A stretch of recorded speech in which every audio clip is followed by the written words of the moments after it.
नमस्कार, आप देख रहे हैं चर्चा द ट्रुथ। मेरा नाम है नेहा शुक्ला। आज के इस ताज़ा अंक में हम समझेंगे गांधी वर्सेस गोडसे। आखिर क्यों ये देश में आजकल बात हो रही है कि वर्तमान में देश में गांधी वर्सेस गोडसे इन दो विचारधाराओं की लड़ाई है। हाल ही में जब राहुल गांधी यूएस गए तो वहाँ पर उन्होंने विभिन्न मंच से ये बात कही है कि देश में जो लड़ाई है वो एक गांधी की विचारधारा की है और दूसरी गोडसे की विचारधारा की। और गोडसे की विचारधारा को उन्होंने बीजेपी और आरएसएस से जोड़ा है। साथ ही साथ मौजूदा केंद्र सरकार पर भी उन्होंने इसी मामले को लेकर, गोडसे की विचारधारा को लेकर निशाना साधा है। हमारे साथ डॉक्टर मनीष शर्मा जुड़ रहे हैं, जो कि Gandhi and peace studies Punjab university Chandigarh के फॉर्मर डिपार्टमेंट के फॉर्मर चेयरपर्सन रहे हैं। बहुत बहुत स्वागत करना चाहूँगी डॉक्टर मनीष आपका चर्चा द ट्रुथ में। जी नमस्कार। जी नमस्कार, धन्यवाद। जी आपसे बेहतर कौन इंसान मिल सकता है जो कि गांधी की विचारधारा, आपने लंबे समय से इस पर अध्ययन किया है, विदेशों में भी इस पर आप प्रस्तावना देते रहे हैं और विदेशों में कितना प्रचार प्रसार हुआ है गांधीयन आइडियोलॉजी का, आप इससे जुड़े हैं लंबे समय से। लेकिन शुरुआत में यहाँ से करना चाहूँगी डॉक्टर मनीष, ये जो स्टेटमेंट आती है राहुल गांधी की कि वर्तमान में देश में गांधी की विचारधारा और गोडसे की विचारधारा, इन दो विचारधाराओं की लड़ाई है। लेकिन मेरे हिसाब से तो इन दो विचारधाराओं की लड़ाई तो उसी वक्त से शुरू हो गई थी जब गोडसे ने गांधी की हत्या कर दी थी।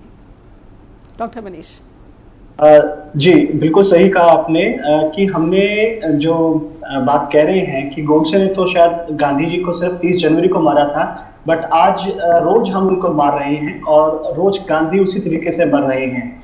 चाहे हम विचारधारा की बात करें या और दूसरी बात करें, जैसे आपने कहा कि राहुल गांधी जी ने जो बात कही है तो उसमें कहीं ना कहीं वो एक थोड़ी सी क्रिटिकल स्टेटमेंट उसमें मैं नहीं जाना चाहूंगा, पर कहीं ना कहीं जो एक लोग उस चीज को फॉलो कर रहे हैं वो एक गलत धारणा के रूप में जा रहे हैं और शायद आने वाले समय में गांधी की जो विचारधारा है वो कहीं ना कहीं ज्यादा हमें उभर कर नजर आएगी कि जिस प्रकार से जो हम लोग ये चाह रहे हैं ना कि हम जल्दी से जल्दी चीजों को पा लें और एक वायलेंट तरीके से अगर किसी को समझा पाए तो वो ज्यादा अच्छा रहता है। एक हमें लगता है कि शायद उसके रिजल्ट्स हमें जल्दी मिल पाते हैं, पर लेकिन दूसरे के पास भी जो वायलेंट मीन्स का जो अधिकार है वो रहेगा उनके पास भी, और कहीं अगर हमसे ज्यादा ताकतवर हो गया तो वो शायद हमें नहीं गलत तरीके से वॉर भी करेगा।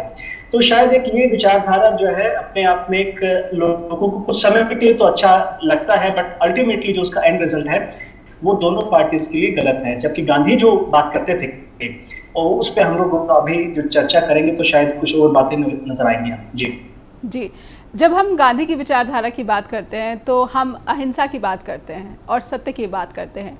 तो वर्तमान में अगर राजनीति में देखा जाए तो सत्य का तो कहीं दूर दूर तक जो है नामो निशान भी ढूंढने पर भी शायद ही मिले।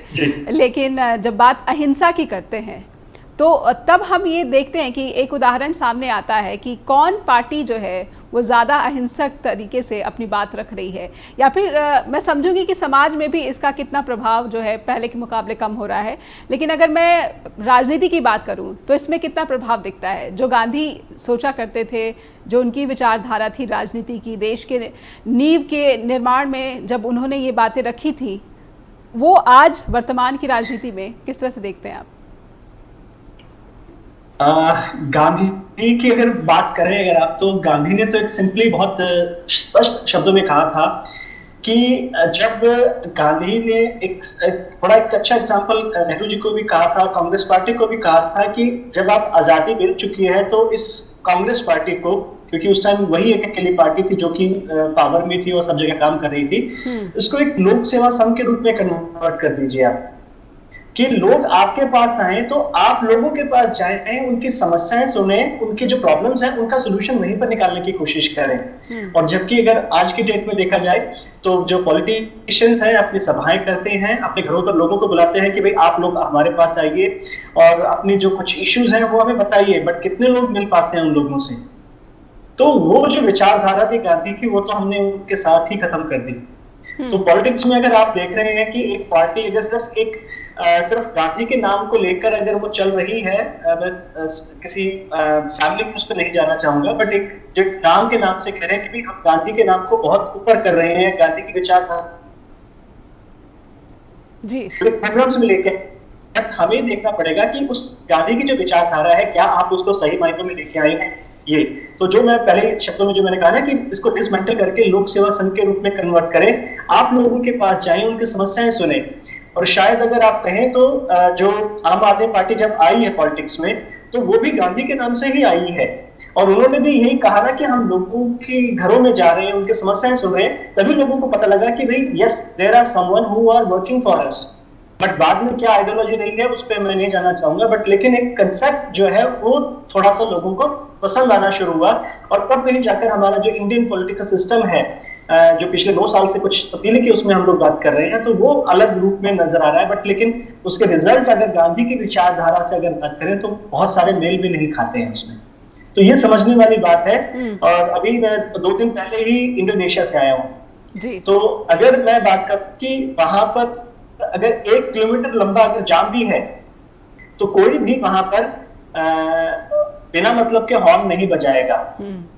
अपनी लाइन में है तो लाइन में ही है, चाहे वो दिन है चाहे रात है, चाहे वो आपने स्पेशली पैसे देकर आप डिफरेंट लाइन में भी अगर लगे हैं, अगर वहां पे भी जाम है तब भी आप अपनी लाइन में हैं। हम बीच में से निकल कर नहीं जा रहे हैं, कोई और दूसरे तरीके नहीं अपना रहे हैं। तो शायद कहीं ना कहीं मुझे लगता है कि एक वो जो देश हैं, दूसरे जो देश हैं, वो कहीं ना कहीं हमें अच्छे लगते हैं कि वो चीजों को फॉलो अप कर रहे हैं। दूसरा, गंदगी की अगर हम बात करें, हम लोग स्वच्छता अभियान चलाते हैं। आज ही हमने अपनी यूनिट का भी, एनएसएस का भी स्वच्छता अभियान चलाया है, बट थोड़ी देर के बाद जब हम लोग वापस गए हैं तो कूड़ा वैसे का वैसे ही मिला हमें। और अगर मैं इंडोनेशिया की बात करूं तो शायद वहां पर लोग बड़े अच्छे से सलीके से, प्लास्टिक भी है और सब कुछ है, बट वो उसको सलीके से स्टार्ट कर रहे हैं, उसको प्रॉपर उस जगह पर लगा रहे हैं। तो शायद ये एक समझने वाली बात है कि गांधी को अगर जीना है तो वो सिर्फ एक हम अपने तरीके से कैसे देखते हैं और कैसे उसको जीते हैं, तो शायद कहीं ना कहीं गांधी जीवित हो सकते हैं हमारे बीच में। ओवर। आपने बहुत बड़ी बात कही कि गांधी जीवित हो सकते हैं, लेकिन ऐसी क्या वजह आप मानते हैं, समाज में ऐसी क्या वजह हैं कि आम लोग जो है वो गांधी के विचारधाराओं को आत्मसात कर पाने में असफल रहे हैं? इतना साल गुजर गया है और गांधी की विचारधारा को अब तो अंतर्राष्ट्रीय स्तर पर जो है मान्यता मिल चुकी है और विभिन्न देश इतने सम्मान की दृष्टि से देखते हैं कि भारत जो है वो गांधी का देश है, जहाँ पे गांधीवाद का जन्म हुआ है।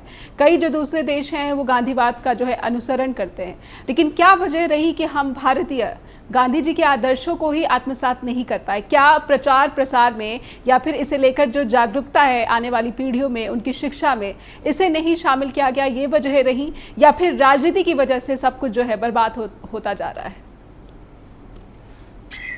बिल्कुल, आपका जो लास्ट पॉइंट है, राजनीतिक कारण तो है ही है उसमें। और दूसरा, हमें जो शुरुआत जो करनी चाहिए बच्चों से कि गांधी के बारे में बताना, अकेले सिर्फ गांधी की मैं बात नहीं करूंगा, उसमें जितने भी फ्रीडम फाइटर हुए, जिनकी अलग अलग जिन्होंने काम किया है, उन सबकी बातें आनी चाहिए सबके सामने कि जिस देश का जो निर्माण है किस तरीके से हुआ है और किसका जो सहयोग रहा है इस निर्माण में, उन सबकी बात आनी चाहिए। पर बात वही है कि हम लोग एक सिर्फ 30 जनवरी को और 2 अक्टूबर को उनको याद कर लेते हैं, बट उसके बाद क्या है? गांधी की जीवन में अगर मैं बात करूं तो सिर्फ 2 छोटे से प्ले थे, राजा हरिश्चंद्र का और श्रवण चक्रवर्ती का। ये 2 वो नाटक जो थे गांधी ने देखे और उनको आत्मसात करने की कोशिश की और कहा कि भी मैं इन चीजों को फॉलो अप करना चाहता हूँ किसी भी तरीके से। बट आज की डेट में हमारे सामने कितने धार्मिक चैनल्स हैं, कितने धार्मिक गुरु हैं जो कि हमें सब कुछ अच्छी बातें बता रहे हैं। बट ऐसी क्या बात है कि उनके जो ऑरा है उससे जैसे हम लोग बाहर निकलते हैं तो हमने फिर वही गलत तरीके से काम करना शुरू करते हैं। तो बात वो है कि हम उन चीजों को अपने दिल में नहीं लेके आ पाए हैं।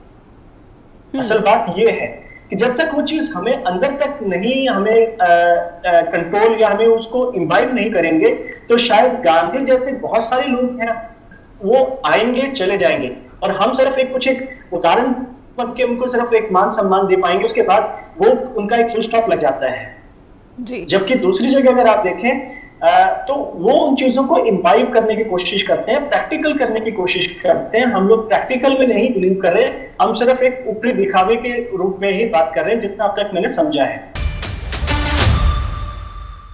आज सच क्या है, सच समझ रहे हैं हम। नाथूराम गोडसे की विचारधारा कैसी विचारधारा है, जो कि महात्मा गांधी की जो विचारधारा है उसको कहीं ना कहीं जो है प्रभाव डालने की कोशिश करती रही है। और ये विचारधाराओं की जो लड़ाई है इसको बार बार उठा रहे हैं अब राहुल गांधी, और कहीं ना कहीं गांधी के आदर्शों पर चलने का वो दावा भी करते हैं। जो डॉक्टर मनीष आपने कहा कि लोगों से खुद मिलने जाना और उनकी समस्याएं सुनना और फिर उसके समाधान की कोशिश, ये राहुल गांधी अपने भारत जोड़ो यात्रा के दौरान बार बार जो उन्होंने कोशिश की, और उसके बाद से उनके व्यक्तित्व में भी एक खासा परिवर्तन भी जो है, लगभग उनके जो विरोधी हैं वो भी इसको मानते हैं कि एक परिवर्तन, एक परिपक्वता राहुल गांधी में आई है। लोगों से जुड़े हैं, उनसे मिले हैं, तो उनके दुखों को उन्होंने महसूस किया है करीबी से।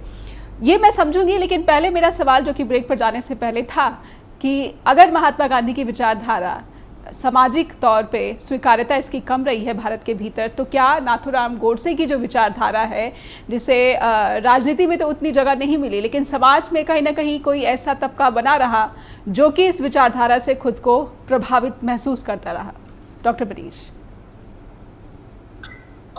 बिल्कुल। और अगर आप तो फिर भी इंडिपेंडेंस की बात कर रहे हैं, पर इससे पहले अगर मैं लेके जाना चाहूँ तो जब भारत का जो डिविजन्स थी वो बेसिकली जो ब्रिटिशर्स ने भी जो किया था वो यही था कि डिवाइड एंड रूल का जो पॉलिसी थी वो यही था कि अपने मुसलमान और जो हिंदू जो लोग हैं उनको अलग करके रखा जाए, तो ताकि वो अपना जो साम्राज्य है वो चला सके। और कहीं ना कहीं जो बात जो उन्होंने रखी थी उसका कुछ एक रीजन भी थे, और जो मुसलमान जो लोग थे उस टाइम उनके पास जो एक जो जस्टिफिकेशन जो आई थी वो ये थी कि कांग्रेस ने जब पार्टी जब बहुत अच्छे से जब काम किया और 1937 के करीब जब वो लोग काम कर रहे थे, तो उन्होंने सिर्फ अपने जो इलाके थे सिर्फ उनकी जो देखभाल थी या उनका जो विकास था वो किया, और जो मुसलमान के जो लोगों के जो राज्य थे या उनके जो इलाके थे उनका डेवलपमेंट नहीं हो पाया।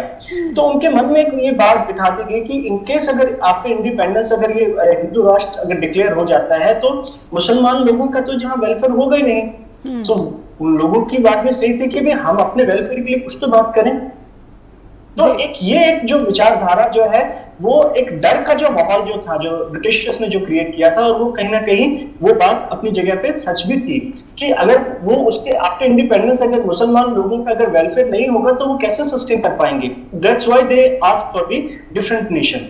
वो एक अलग चीजें थी जिसकी वजह से गांधी ने काफी विरोध भी किया कि अगर आप लोग मिलकर रहेंगे तो काफी अच्छा रहेगा।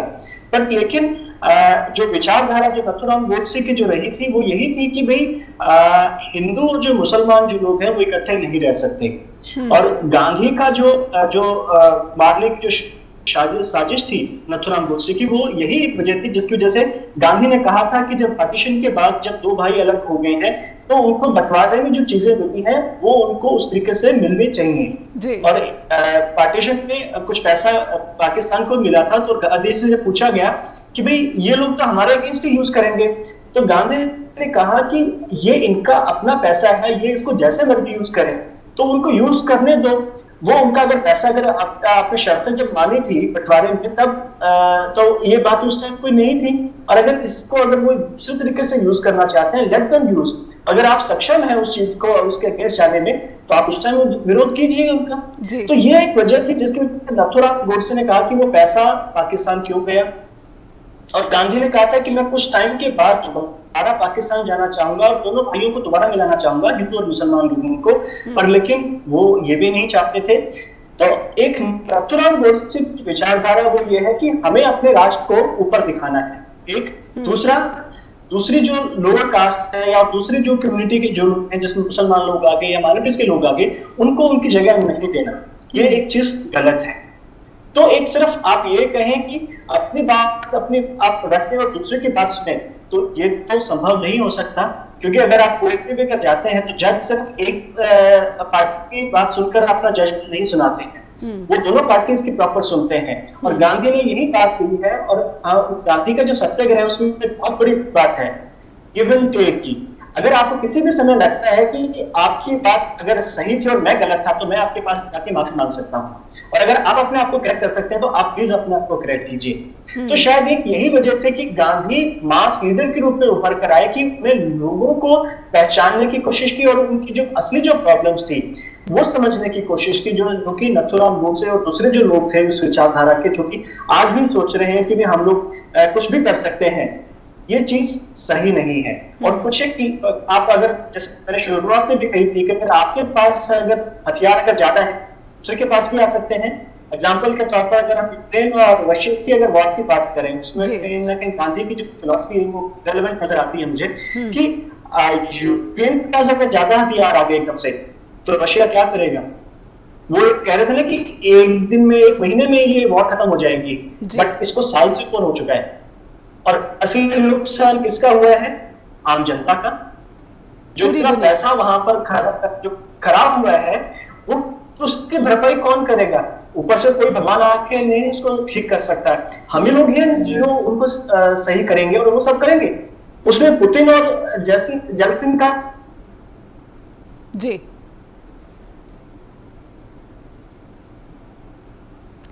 डॉक्टर जी डॉक्टर मनीष, एक कंसेप्ट नजर आएगा कि आप जी आपकी आवाज बीच में बाधित हो गई थी, तो मैं चाहूंगी कि आप अपनी बात पूरी करें। जी मैं ये कहना चाह रहा था कि अगर रशिया और यूक्रेन ने अगर अगर अगर किसी बात पर अगर लड़ाई करनी है, तो पहले आप अपने जो मसले हैं उनको सुलझाने की कोशिश कीजिए। आप बीच में जो आम जो जनता है उनको क्यों लेके आ रहे हैं? उन्होंने तो कुछ नहीं आपका अगेंस्ट कर रखा। तो आप आपस में किसी को अगर लड़वा रहे हैं तो वो चीज सही नहीं है। और एल्डर्स हक्सली की जो किताब है द ब्रेव न्यू वर्ल्ड, वो कहीं ना कहीं सच साबित हो रही है कि हम लोग एक दूसरे को मारना ही चाहते हैं और कुछ नहीं करना चाह रहे।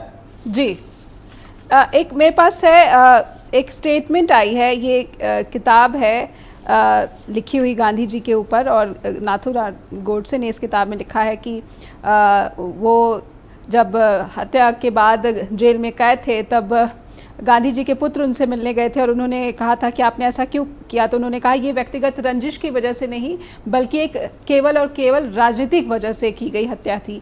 तो वो राजनीतिक मान रहे थे नाथूराम गोडसे जो है, वो अलग तरह की राजनीति की बात कर रहे थे। और ये जो अलग तरह की राजनीति है वो वर्तमान भारत में जो हम देखते हैं, इसके काफ़ी नमूने आप देख सकते हैं। एक स्टेटमेंट बिल्कुल फ्रेश है, आया है, यूनियन मिनिस्टर हैं गिरिराज सिंह, उन्होंने नाथूराम गोडसे को तो सपूत कह डाला है। तो इस तरह का स्टेटमेंट जब मौजूदा वक्त में पॉलिटिशियंस की तरफ से आता है, तो डॉक्टर मनीष आप क्या कहेंगे? क्या जो करेक्शन की, जिस तरह की पॉलिटिक्स की बात करते थे महात्मा गांधी, ये पूरा का पूरा जो प्रयास है, जो हमारा 75 सालों का आज़ादी का सफ़र है, बिल्कुल ही बर्बाद, क्योंकि राजनेता इस तरह की भाषा का इस्तेमाल कर रहे हैं? देखिए, जो राजनेता है, अगर उनको कोई नहीं पूछेगा तो उनकी जीवन शैली कैसे चलेगी? मैं एक पर्टिकुलर मिनिस्टर का नाम नहीं लेना चाहूंगा, उनको कोई नहीं जानता था, बट द मोमेंट ही और शी, मैं नहीं डिफाइन कर सकता अभी उनको, ही और शी ने जब उनको अब्यूज किया तो वो लाइमलाइट में आए। लाइमलाइट के बाद वो नेक्स्ट डे बहुत बड़े पॉलिटिशियन बन गए, और आता जाता कुछ नहीं है उनको। तो लोग सिर्फ गांधी को अपनी जो राजनीतिक कारणों की वजह से उनको यूज करते हैं, चाहे अब्यूज करें चाहे उनको प्रेज करें। तो वो एक सिर्फ मैं कहूंगा कि उनकी एक छोटी सोच है। गांधी को अगर आपने यूज करना है तो आप उनकी विचारधारा को उस तरीके से जीने की कोशिश करें। और गांधी ने एक बहुत अच्छी बात बोली थी उस टाइम, कि जब मैं मरूं तो मेरा गांधीज्म, सिर्फ गांधी ने एक वर्ड यूज किया था, सिर्फ एक बात, गांधीज्म, कि इस गांधीज्म को उसी टाइम मार देना जब मैं मरूं। अगर आपको अच्छा लगता है कि इसमें से कुछ आपका फायदा हो सकता है तो आप इसको यूज करें, अदरवाइज जब मैं मरूं तो मेरे साथ इसको दफन कर देना, मेरी इस फिलॉसफी को। तो बात ये है कि गांधी के साथ अगर मैं इसको छोटी सी एक बात और कहूं, कि बहुत सारे लोग कहते हैं कि गांधी को नोबेल पीस प्राइज नहीं मिला। इससे पहले जब नोबेल पीस प्राइज के लिए उनका 2-3 बार नाम जरूर किया गया, नॉमिनेट, कि भी इनको दिया जाए, बट गांधी को कभी नहीं मिला, क्योंकि वो लोग उसकी फिलॉसफी को नहीं समझ पाए उस तरीके से। They were against all kind of those things. But Gandhi को मैन ऑफ द मिलेनियम मिल गया, तो उसके ऊपर तो फिर और कुछ है ही नहीं है, उसके ऊपर तो नोबेल पीस प्राइज भी नहीं है। और शायद जितने लोगों को नोबेल पीस प्राइज मिल रहा है अभी, वो सब गांधी के फॉलोअर्स हैं, गांधी को ही कोट करते हैं, गांधी को ही जिंदा रखते हैं। अपना नेल्सन मंडेला कह लीजिए या मार्टिन लूथर किंग जूनियर कह लीजिए, वो सब एक छोटे छोटे नाम हैं जो कि गांधी के पोर्ट्रेट को कंप्लीट करते हैं। जी एक बहुत पहले मेरे पास सूरज सदन जी आए थे, जो कि बहुत बड़े कार्टूनिस्ट हैं, और गांधी की जो विचार विचारधारा से बहुत प्रभावित हुआ। जब पार्टीशन हुआ था तो पाकिस्तान से वो इंडिया आए थे, दिल्ली में तो वो बहुत छोटे बालक थे, तो गांधी जी से मिले थे और बहुत प्रभावित हुए गांधी जी की फिलॉसफी से। और जो अगर आप देखें गांधी की जो प्रतिमा है और जो बहुत सारे पोर्ट्रेट्स हैं जो कि पार्लियामेंट ऑफ इंडिया में और दूसरी जगह है, 1969 पर उन्होंने जो पोस्टर स्टैम्प भी गवर्नमेंट ऑफ इंडिया को बना के दिया था, तो कुछ साल पहले जब मेरे पास आए तो हमने पोस्टर स्टैम्प्स लगा रखे थे, तो उन्होंने कहा कि अरे ये तो मेरा डिजाइन किया वो पोस्टर स्टैम्प है। तो जो पोस्टर स्टैम्प लेके आए थे तो उनसे उन्होंने ऑटोग्राफ भी करवाई उस टाइम। तो बात ये है कि ऐसे लोग उनकी जिंदा है जो कि पार्टीशन की जो प्रॉब्लम्स थी उनको समझे और गांधी की विचारधारा से इतने प्रभावित हुए कि अभी भी गांधी को जिंदा रखने की कोशिश में हैं। पर हम लोग अगर अपनी बात करें तो बहुत सारे लोग जो है, गांधी जी का जंतर है कि आप अगर कोई भी डिसीजन लेते हैं तो उस डिसीजन को ये सोच के रखिए कि उससे आने वाले जो आसपास के जो लोग हैं, करीब जो लोग हैं, उनके ऊपर क्या इम्पैक्ट पड़ेगा। तो आपके जो सीजन है वो अपने आप में बहुत चेंजेस उसमें लेके आ सकते हैं जी। और मैं प्रैक्टिकल इसलिए कह रहा हूँ कि हमारे बहुत सारे स्टूडेंट्स जो हैं वो सिविल जज भी हैं, बहुत सारे हायर पोस्ट पे भी गए हैं, तो वो तब गांधी को माइंड में कहीं ना कहीं रखते हैं, तो शायद हम कह सकते हैं कि तब हम गांधी को जिंदा देखते हैं वहां पर। जी, वहां पर देखते हैं। तो इन पॉलिटिशियंस को हम लोग इतनी तवज्जो नहीं देते, माफ कीजिएगा। हम आज समझने की कोशिश कर रहे हैं कि गांधी वर्सेस गोडसे की ये जो बात हो रही है मौजूदा भारत में भी, ये कितना चिंता करने की बात है और कितना हमें समझने की बात है। हम सबको इस पर खुलकर चर्चा करने की ज़रूरत आ पड़ी है कि आखिर मौजूदा परिदृश्य में जहाँ पर ग्लोबल विलेज की बात होती है, इस कॉन्सेप्ट की बात की जाती है, और कई मुस्लिम देशों का भी हमारे सामने ऐसा उदाहरण है जो कि पहले कट्टरवाद को बढ़ावा देते थे, लेकिन क्योंकि अब ज़माना जो है वो ग्लोबलाइज हो रहा है, तेज़ी से वैश्वीकरण हो रहा है, ऐसे मौजूदा वक्त में जो है भारत को क्यों जो है गांधी जी को उनकी विचारधारा को फिर से ज़्यादा सक्रियता और ज़्यादा जो है व्यापक रूप से इसको अपनाने की ज़रूरत है। हमारे साथ डॉक्टर मनीष शर्मा बने हुए, माफ़ कीजिएगा, गांधी की बात जो है इतना असर कर रही है कि आपके सरनेम में मैंने गांधी जोड़ दिया, लेकिन नाथूराम गोडसे की जो विचारधारा है इसमें कई समस्याओं का भी जिक्र किया है डॉक्टर मनीष जो हमारे जानकार हैं। उन्होंने कहा कि नाथूराम के जो तर्क हैं वो समस्याओं से भरे हुए हैं, जैसे कि वो ये भी कहते थे कि गांधी जी जो हैं वो तानाशाह थे, और ये भी कहते हैं कि कांग्रेस में उनको अपनी बात मनवाने के लिए भूख हड़ताल तक करनी पड़ती थी। तो वो ये विरोधाभासी बातें गोडसे की सामने आती रही हैं, लेकिन हमने देखा है कि इस विचारधारा को जो लोग अमल करते हैं या फिर प्रचार प्रसारित करते हैं वो कहीं ना कहीं इस विरोधाभास को जो है छिपाए रखने की कोशिश करते हैं। डॉक्टर मनीष। बिल्कुल, आपकी बात के लिए सिर्फ नाथूराम गोडसे ने उनको डिक्टेटर नहीं कहा और पंडित नेहरू ने भी उनको एक दो बार डिक्टेटर कहा है, पर साथ के साथ उन्होंने अपने आप को कनेक्ट भी किया है कि अगर आप एग्जांपल के तौर पर देखिए, जब 47 में जब पार्टीशन हुआ था और उसकी वजह से बहुत सारे दंगे हुए थे, तो गांधी तब दिल्ली में नहीं थे, वो नौखली में थे। वहां पर जितने भी दंगे थे उनको शांत करने की कोशिश की थी, और उसके बाद दिल्ली में भी आके बहुत सारे लोगों को शांत किया वहां पे, क्योंकि उनका एक ये मानना था कि ये जो दंगे हैं ये एक दूसरे को भड़काने के लिए हैं, एक दूसरे की जो प्रॉब्लम्स हैं उनको और भड़काने के लिए तैयार किया गए हैं। जबकि नाथूराम गोडसे जैसे जो लोग हैं वो उसमें उन दंगों को भड़काने में काम कर रहे थे कि भाई लोगों को उकसाएं कि भी उसने अगर हिंदू धर्म के लोगों को मारा है तो हम उतने ही मुसलमान के जो धर्म के जो लोग हैं उनको मारने की कोशिश करेंगे। तो गांधी उस विचारधारा से अलग थे कि भाई लोगों के जो असली जो प्रॉब्लम्स हैं आप उनको उनका सोल्यूशन प्रोवाइड करने की कोशिश करें, तो शायद हम जो आपसी जो मतभेद है हमारे हिंदू और मुसलमान के वो शायद खत्म हो जाएंगे।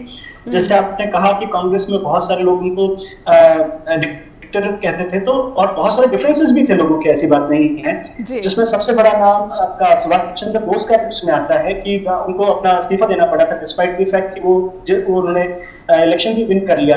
तो वही सुभाष चंद्र बोस थे जिन्होंने गांधी को बापू का टाइटल दिया था। तो ये एक चीज समझने की बात है कि इतने डिफरेंसेस होने के बावजूद भी बापू का टाइटल देना, वो भी रंगून से ऑल इंडिया रेडियो पे, वो कोई एक छोटी बात नहीं थी, जिसको आज की डेट में भी हम लोग फॉलो करते हैं। तो कुछ तो रहा होगा गांधी में, है ना। तो एक ये विचारधारा को समझने के लिए बहुत टाइम लगेगा, और शायद नाथूराम गोडसे जैसे जो लोग हैं वो सिर्फ एक छोटे सी एक एक अपना चाहते हैं कि भाई कुछ एक सेकंड्स में हम लोग अपनी विचारधारा लोगों तक पहुंचा पाए या उनको अपने ऊपर हावी कर ले, तो वो चीज सही नहीं है। तो उसको समझने के लिए और गांधी ने एक बात जो कहा था कि भाई बिफोर इंडिपेंडेंस की भाई गांधी के ऊपर अटैक हो सकते हैं, गांधी को लोग मार सकते हैं, तो गांधी ने कहा था मुझे कभी भी कोई प्रोटेक्शन की जरूरत नहीं है। मैं नहीं चाहता कि इस प्रोटेक्शन की वजह से मेरे और लोगों के बीच में डिफरेंसेस आ जाए कि लोग मेरे पास ना पहुंच सकें। सीआईडी वगैरह बहुत सारे लोग उनके आसपास रहते थे, बट गांधी ने कभी भी उनको ये नहीं कहा कि आप मेरे पास रहे, मेरे को प्रोटेक्शन की जरूरत है, कोई मुझे मारना चाहे ही और शी इज मोस्ट वेलकम। तो ये एक विचारधारा थी जिसकी वजह से नथुराम गोडसे जैसे लोगों को भी एक बढ़ावा मिला कि भाई हम लोग उनको मार सकते हैं।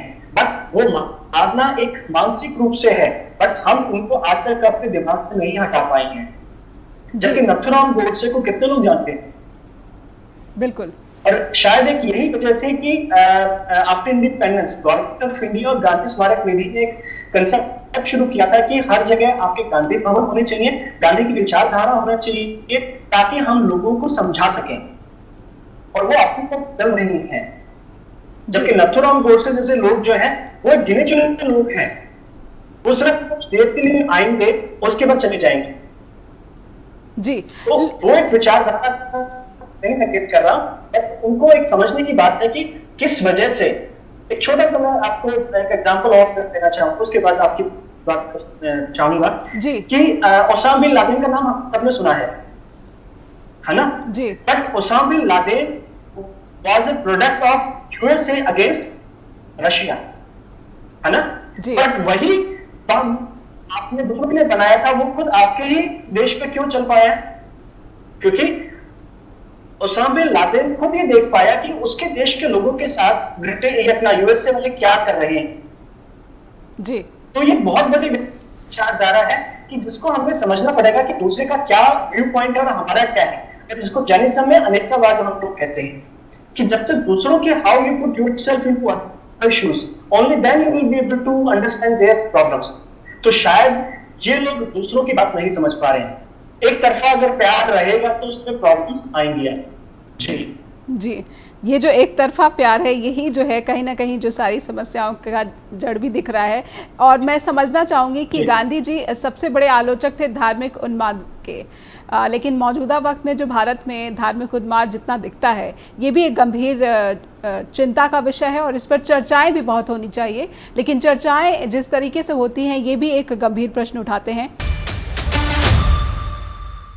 सच तलाशने की कोशिश कर रहे हैं कि भारत को किस विचारधारा की ज़रूरत है, गांधी की विचारधारा की या फिर वो लोग जो कि गोडसे को भारत का सपूत बताने से हिचकिचाते नहीं हैं। और ऐसे लोगों के भी एक पर्टिकुलर वोट बैंक मौजूद है भारत में। तो ये बहुत गंभीर चिंता का विषय है भारत जैसे देश के लिए, जो कि एक सॉफ्ट सुपर पावर के तौर पर खुद को प्रोजेक्ट करता है। अगर बात चीन की जाए तो चीन के मुकाबले खुद को भारत खड़ा कर रहा है और दुनिया को एक मैन्युफैक्चरिंग हब, एक आईटी हब और एक सॉफ्ट सुपर पावर की तरह खुद को स्टैब्लिश करने का सपना भी देखता है।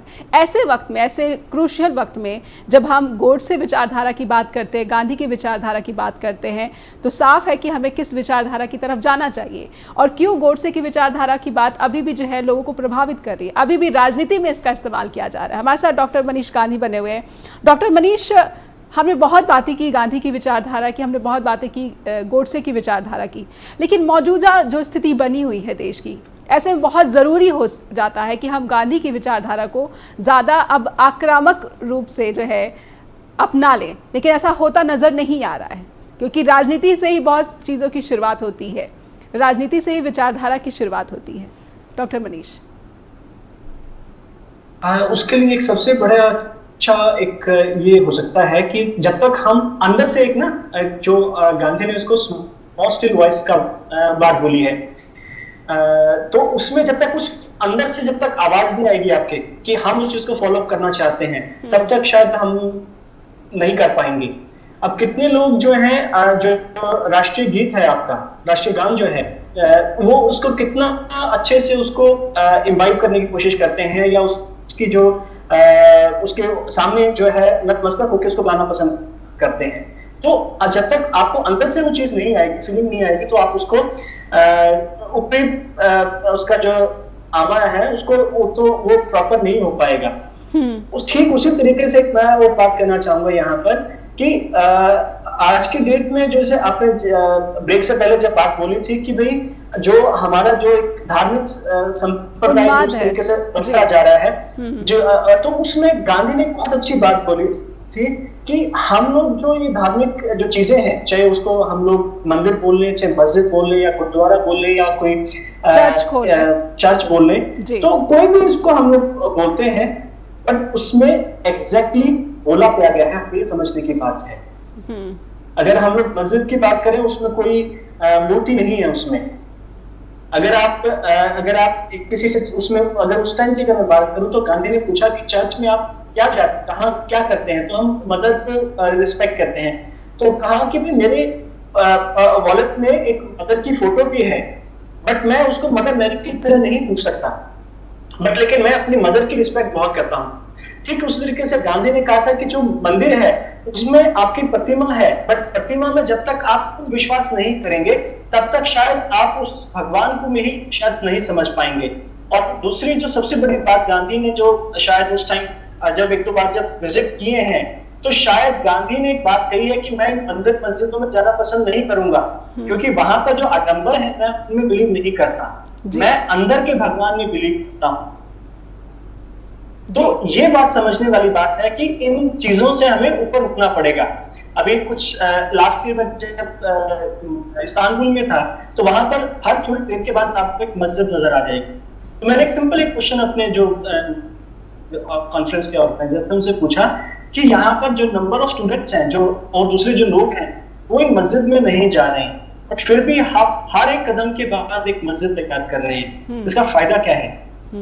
जैसे कि भाई हमें फंडिंग है, हम बना रहे हैं, बट कितने लोग आ रहे हैं, हम इस चीज को नहीं पिकअप कर सकते। तो आपके कहने की मेरा सिर्फ एक सिंपल जो कंसर्न है वो ये है कि आप किसी भी धर्म में अगर जाएं, मैं जैसे अपनी बात अगर मैं मंदिर भी जाता हूँ, मस्जिद भी कई बार गया हूँ, और गुरुद्वारे भी जाता हूँ, चर्च भी गया हूँ बहुत बार, बट लेकिन एक अंदर से एक फीलिंग आती है कि हम वहां पर एक मानसिक शांति के लिए जा रहे हैं, एक किसी से कुछ एक जो पॉजिटिविटी है वो ग्रहण करने के लिए जा रहे हैं, जो कि एक अच्छी बात है। फिर अगर उसी तरीके से अगर मैं वापस आपको लेके आऊं कि गांधी का क्यों थोड़ा सा इन चीजों से अलग रहा जुड़ाव, या अलग हुए इन चीजों से, कि जो जिस प्रकार जो गंदगी देखी वहां पर उन्होंने, और जिस प्रकार से लोगों के उसमें रहा कि हम सब पैसा इतना चाहते हैं, वो चीज गांधी को पसंद नहीं है जी। पर अगर आपको वापस लेके आऊं गांधी कैसे लोगों से जुड़ते हैं, शायद सावरकर और दूसरे लोग नहीं जुड़ पाए गुड से, जैसे वो गांधी ने ये कहा था कि जब गांधी फर्स्ट टाइम जब कांग्रेस के अधिवेशन में आए थे, वो भी कलकत्ता में, और तब काफी एस्टेब्लिश हो चुकी था साउथ अफ्रीका में, तो गांधी ने वहां पे जब गंदगी देखी तो गांधी ने सिर्फ एक काम था कि मुझे काम दीजिए। तुमने पूछा क्या? कहते साफ सफाई का, कि जो यहाँ पर चैम्बर पोर्ट्स मैंने तैयार करने हैं, लोग कॉलेज वगैरह जा रहे हैं तो वो खुले में ना जाए, तो कहते यार आप यहाँ साउथ अफ्रीका से आए हो, you are such a big man. तो कहा कि मैं आज बड़ा नहीं हूँ, बट मुझे जो काम करना है वो ये काम है। So that is the Gandhi which really needed in this present world. और एक अपने आप को सब चीजों को छोड़कर वो काम करना, शायद आज के लोगों के पास इतना अच्छा इंफ्रास्ट्रक्चर है, हाथ पीट और सब कुछ है, बट हम इस पॉलिटिशियंस को और इन सब चीजों को गंदगी को नहीं साफ कर पा रहे। So that is my concern कि गांधी को जीना है तो उनको उस तरीके से जीना पड़ेगा जी, सिंबॉलिक अच्छे से समझना पड़ेगा जी। सिर्फ सिंबॉलिक ये सब चीज़ें रह गई हैं मुझे लगता है कि वर्तमान भारत में, और हमें जो बातें गांधी जी ने कही हैं, सत्य अहिंसा सर्वोदय सत्याग्रह और धार्मिक सहिष्णुता सह अस्तित्व की वो बात करते हैं, लेकिन गांधी जी के विचारधाराओं पर चलने वाले जो लोग हैं जो दावा करते हैं कि हम गांधी के आदर्शों पर चलते हैं, लेकिन सह अस्तित्व की जब बात आती है तो सह अस्तित्व कहीं नज़र नहीं आता है डॉक्टर मनीष। और मुझे लगता है कि काफ़ी वक्त लगेगा भारत को इस मौजूदा परिस्थिति से, जो कि बहुत गंभीर है, चाहे वो धार्मिक सहिष्णुता की बात हो, चाहे वो सह अस्तित्व की बात हो, चाहे फिर धर्मनिरपेक्षता की बात हो, ऐसा लग रहा है कि भारत बहुत ही पीछे चला गया है किसी टाइम मशीन में बैठ कर। पीछे तो नहीं मैं कहूंगा, देखो डेवलपमेंट के साथ साथ बहुत सारी चीजें आपकी जरूरत है। गांधी ने मशीन को कहा कि मैं मशीन के अगेंस्ट नहीं हूं, बट जो मशीन अगर आपके हाथों को रोजगार ना दे, आपके बीच में मनमुटाव क्रिएट कर दे, मैं उस मशीन के अगेंस्ट हूं। तो गांधी को समझना है तो उन चीजों से भी देखना पड़ेगा कि आज के डेट में हमने जो न्यू एजुकेशन पॉलिसी की जो बात कर रहे हैं अभी हम लोग, उसमें गांधी की विचारधारा बहुत अहम रूप में उन्होंने लेके आए हैं, बट वो कितनी प्रैक्टिकल सक्सेसफुली हो पाएगी वो हमें थोड़ा टाइम लगेगा उसको समझने में और उसकी रिजल्ट्स आने में। बट लेकिन गांधी ने कहा था कि इन जो हार्ट है, जो हेड है और हार्ट है, इन तीनों को हमें इकट्ठा लेके आना पड़ेगा। आज की जो शिक्षा नीति है वो हमें पढ़ा तो रही है, बट उससे हम कितने रोजगार क्रिएट कर पा रहे हैं। गांधी ने बात की थी कि लोगों को रोजगार मिले उस पढ़ाई से, बट आज के डेट में आपके पास बहुत सारी मशीन्स हैं, वो आपका सारा काम खत्म कर सकती है विद इन सेकेंड्स। तो लोग तो फिर गलत तरीके की तरफ जाएंगे ना। ये शॉर्टकट जो तरीके हैं, that is the biggest problem for us जी। और यही शायद समझाने की कोशिश है कि गांधी की विचारधारा इन शॉर्टकट्स में बिलीव नहीं करती, तभी सत्याग्रह का जो कंसेप्ट है उसमें और पैसिव रेजिस्टेंस में फर्क है। नथुराम गोडसे और दूसरे जो लोग हैं वो पैसिव रेजिस्टेंस में बात करते हैं कि हम लोग रिजल्ट्स को फटाफट ले लें और एक वायलेंट जो मीन्स हैं उनसे अपना दबदबा कायम कर लें। शायद हमें इस कंसेप्ट को बदलने की जरूरत है। और वायलेंस कभी जो है, कभी भी एक सौहार्दपूर्ण जो वातावरण या फिर शांति और समृद्धि का जो है वो आधार नहीं हो सकता, उससे उसकी शुरुआत नहीं हो सकती। ये बार बार जो है इतिहास में साबित होता रहा है। बहुत बहुत धन्यवाद करना चाहूंगी डॉक्टर मनीष, आप जुड़े और गांधी की विचारधारा क्या है नाथुराम गोडसे जी, बहुत बहुत धन्यवाद करना चाहूंगी। तो गांधी जी की क्या विचारधारा है, नाथुराम गोडसे की विचारधारा से खुद को जोड़ने वाले क्या दावा करें और ये कैसे बार बार जो है एक गलत विचारधारा साबित होती रही है। हम सबको खुलकर समझना होगा कि मौजूदा भारत में ही नहीं बल्कि पूरी दुनिया में गांधी के विचारधारा को और गांधी के आदर्शों को अपनाने की ज़रूरत है, क्योंकि कहीं ना कहीं सभी देश जो है वो विश्व युद्ध की तरफ बढ़ते नजर आ रहे हैं। यूक्रेन और रूस युद्ध का हमारे पास ताज़ा उदाहरण है। ये युद्ध लंबा खिंचता जा रहा है और सबसे ज़्यादा जो नुकसान है वो सिर्फ और सिर्फ मानवता का है। चर्चा द ट्रुथ में आज के लिए बस इतना ही। फीडबैक देना ना भूलें info@justbroadcasting.com पर और neha@justbroadcasting.com पर भी मुझे आपके फीडबैक का इंतज़ार रहता है। अपना ख्याल रखिए, फिर होगी आपसे अगले हफ्ते मुलाकात। नमस्कार।